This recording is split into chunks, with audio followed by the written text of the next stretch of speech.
We're here with GU Oncology Now at AUA 2024, and I have the pleasure to be here with Dr. Lotan to talk about a study that he's presenting here, and really just want to hear, what your final thoughts are on the longitudinal data of UGN-101. Thank you. So, as you know, since you were part of the study, that the original Olympus study was a very select group of patients with a chemoablative approach, and didn't include real-world data. And so we had a multicenter collaboration with over 15 institutions looking at patients who received UGN-101 in the real world.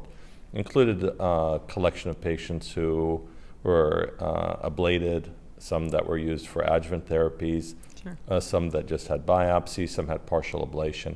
So we had both a chemoablative arm and a adjuvant arm. And there were also some high-grade patients, and about a third of the patients had ureteral tumors, which weren't included in the original trial. Right.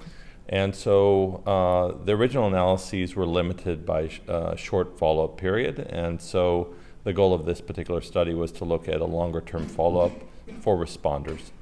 So in the original cohort of this real-world study, we had 132 patients. 54 patients achieved a complete response. And for those patients, we had about 2 years of follow-up now, which is quite a long time for these patients with upper tract disease. And what we found is that about 2/3 of those patients maintained a long-term response after 2 years. And we try to look at subsets to try to determine whether or not multifocality or whether or not you did a complete ablation had an impact. And it was really hard to see because of these small subsets that one group was better than the other.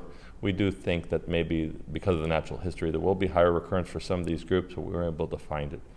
The interesting thing is that there were 13 out of these 54 patients who received maintenance therapy, and none of those patients recurred. And so even though it's not commonly utilized, in part because we either give it antegrade with a nephrostomy tube, patients don't want to have long-term nephrostomy tubes, or retrograde, having to go to the operating room, patients don't necessarily want to do that every month or every 2 months. But nonetheless, it does encourage you that if you have a higher risk patient, then maybe maintenance will be able to keep them disease-free. And the best part of the whole study was that only one patient progressed out of the 54. So those patients who did respond had a really good long-term outcome. Yeah, I think that's great. Do you think this will impact and change the utilization of this going forward, having that 2-year data, right? I think that's pretty durable for patients. Do you think that's going to change the way urologic oncologists and urologists look at this? Well, I definitely think that anytime you have a new drug, you have early adopters, and you have those to sort of wait and see how it works. Right.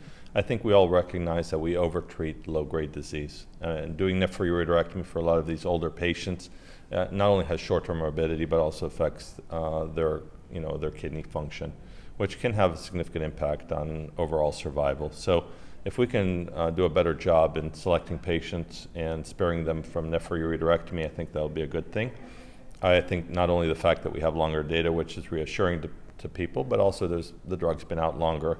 So I think more people should really consider using it for patients with low-grade disease. Sure. Well, I'm really excited to see this data, at AUA, and I know that other people are as well, and even more excited to think, that if we continue to watch patients and really, go through these, that maybe we can find some of those predictors of who needs maintenance or who doesn't, who are the best candidates. So we look forward to future work.